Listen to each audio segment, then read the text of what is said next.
Can this US stove company, Vogelzang 2500 wood stove, heat my entire uninsulated pole barn in the middle of the winter? I'm gonna show you how to install it, tell you how long it took, and how much it cost. And it's all next on Home Pro Hero.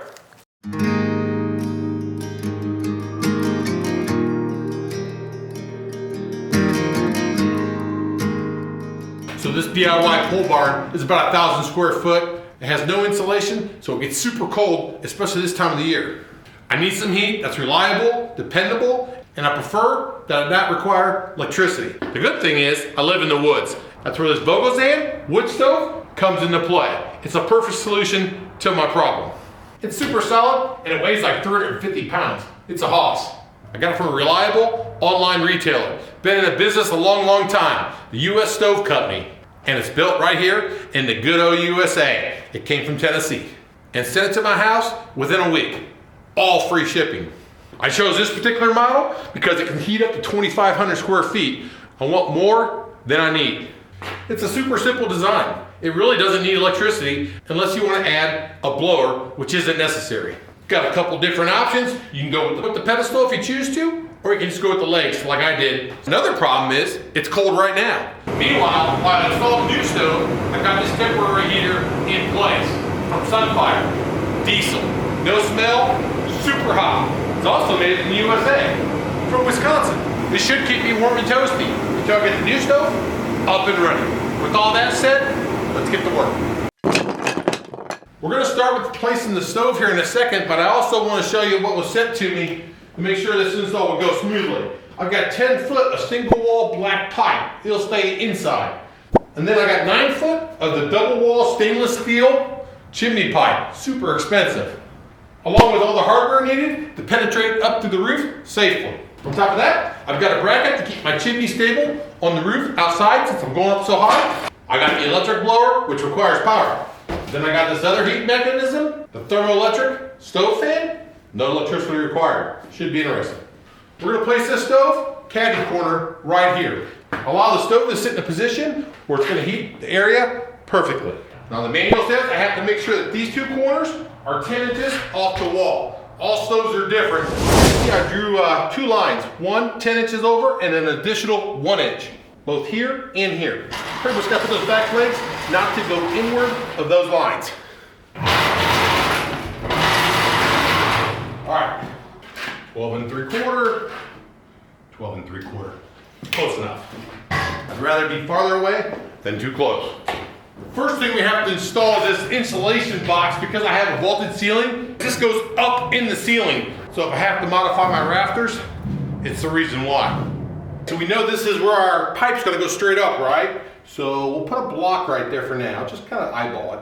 And we're gonna use our Hupar line measurement tool, and we are going to shoot a dot straight up. Unfortunately, we're on a purlin, and we're too close to our rafter, so we're gonna have to do some framing work. All right, so then our measurement's gonna be about 46 1/4, 46, a little bit over 1/4, both of them.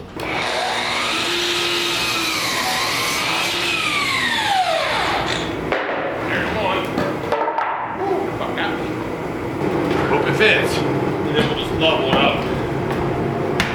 It's a good start, it's firm. 18 1/4, 18 1/4, 18 1/8.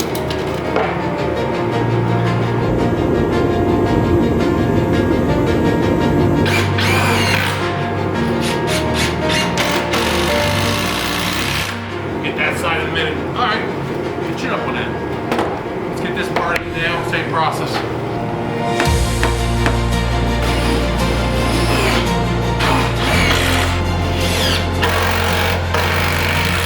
We're gonna make sure the pipe on the stove lines up perfectly with this box in the ceiling. The transition that takes place between the stainless steel double wall and the single wall black stove pipe, it happens with this ring collar inside. I have to have at least 2 inches of this box hanging below my finished ceiling height. Fire code. We'll need to modify this quite a bit to fit in between my rafters. We're gonna turn our laser on. We're gonna drill a hole up through our roof. That way we have a reference point. There's definitely a couple different ways you can mount the flashing on the outside of the roof. Are we gonna use this? Or are we gonna use this? Which one do you think will last longer? Just wanna make center points on all 4 sides here. It's long. Tell me they need to be 13. Wide, it's 23. It's gonna be 11 and a half. So the first thing we're going to do is find the hole, which is right here. 51 and a half, I think, where it's at from the edge of the building. So what we want to do is match up the center hole lines with the center lines on the flashing. 51 and a half here. So now we got center marks on both sides. So we're going to take the level and we're going to go across. Right there. Cross all the way over to here. I have to run now a line upward, just barely or 2.5. We're gonna line up all our marks. Boom,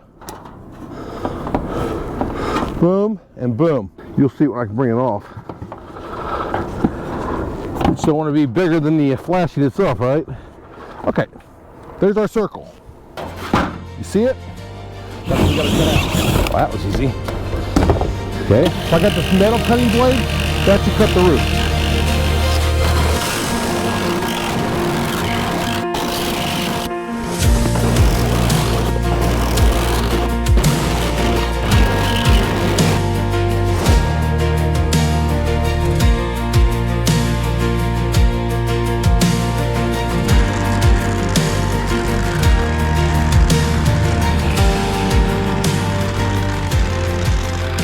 So now what we need to do is we need to cut these lines to there and to there with the jigsaw. So that's the slot for this to slide up into. I'm going to slide under the top, go over top the bottom.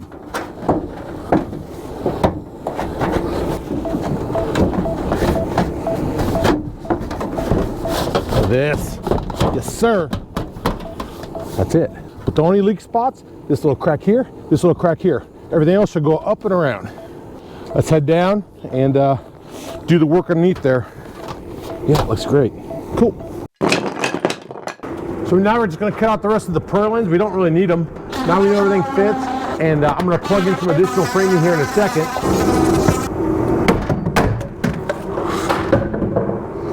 All right, easy enough. So OSB, we took off the front plate temporarily, put marks on both sides, and this slides right back like that. And we're gonna go up like this. Catch the top of that, boom, like that. There it is. Now we'll pull it out. We'll go at least, let's go 20-inch circle. It'll sit up there, and then when I'll use the 2x4s, we'll go down, I'll drill the hole, get the hole in the OSB, put 2x4s on the side, and we'll screw it to the 2 rafters on both sides. That will support the latch from below.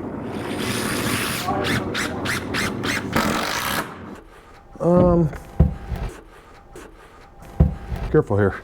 Okay, well there it is. Pushing up, make sure we're tight on the roof. How's it look? Good line across here. Fine. Fine, good enough. Pushing up.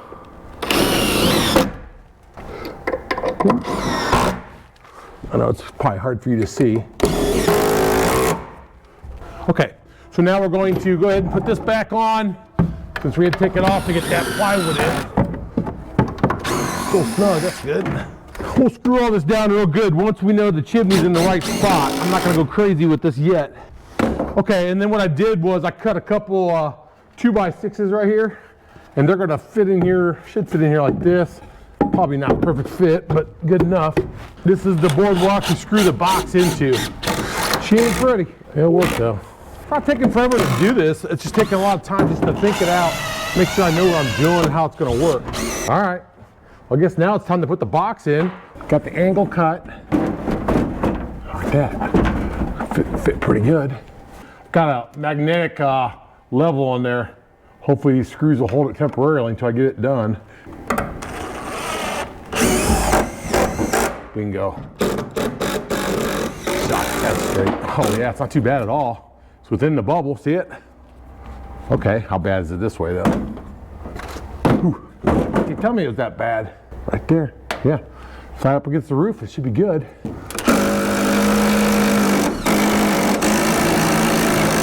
There we go.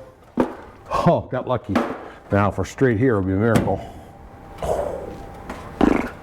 Okay, the box is straight. We're gonna go up to the top. Let's plumb bob it real quick and see where we're at, see how bad this is gonna be. Corners, I'm 14. Corners, I'm 12. I'm within code. It's not perfect. I wish I was a little bit more this way. How we got off, I don't know. I think I probably should have used the plumb bob. Screwed it to the roof to get the exact location, because the plumb bob is a little more accurate than the laser in this particular application. Okay, box is in, nice and secure. There's one side. Okay, there's the other. Ah, there we go. All right, we're definitely clear. There's the money shot. We're gonna leave this loose for now until we make sure our chimney's nice and straight. All right, looks like we're lined up. Definitely got clearance around here. Okay, it's locked in. That was pretty simple. Looks right, feels right. Try to cheat, it's just who we're at.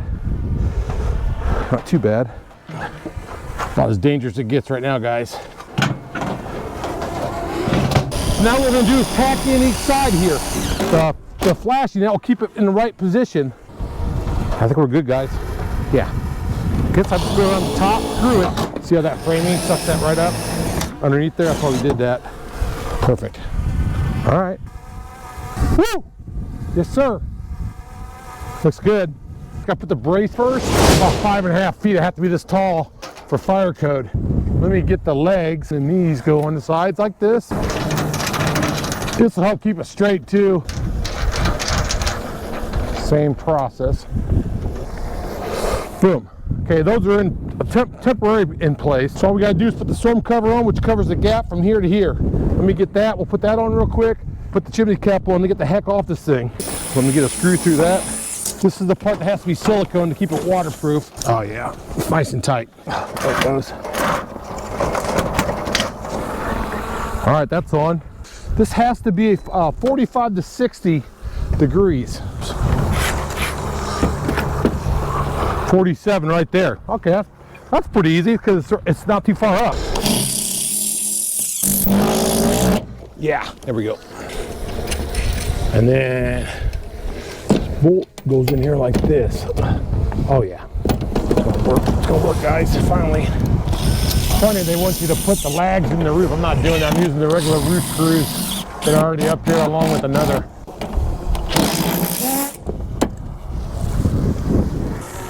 Perfect. Oh yeah, it definitely tightens that up.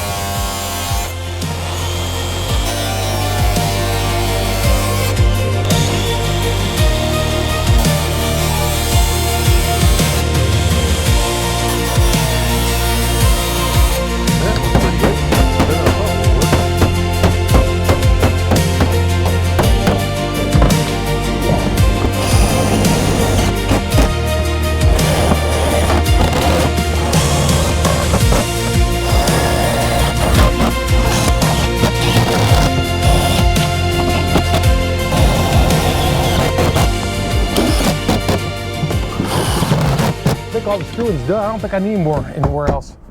We're pretty tight. Everything should roll down, but yeah.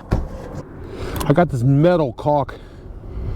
It's supposed to bond metal to metal.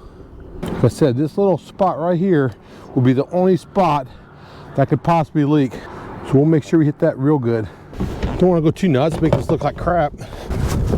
So the only place that can really leak is that little spot right there, and we're gonna get it right now.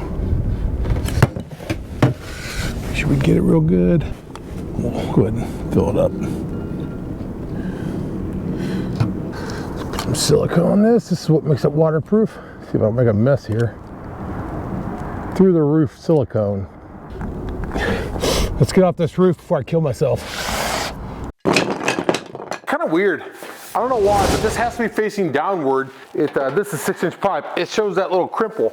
So I read online that you could actually cut that first one. Snug. There we go. Okay. Make sure that first one's in there nice and tight. Okay, now we have the extender piece. Okay. Oh, that's nice and tight there. There we go. Okay. And then all this does is slide up. It's supposed to slide up and make that connection tight. like this. Ugh. Be honest, does it look straight? Hope it does. That's not bad, especially with this bump right here. Look, 89.5. It should be 90. Live with that.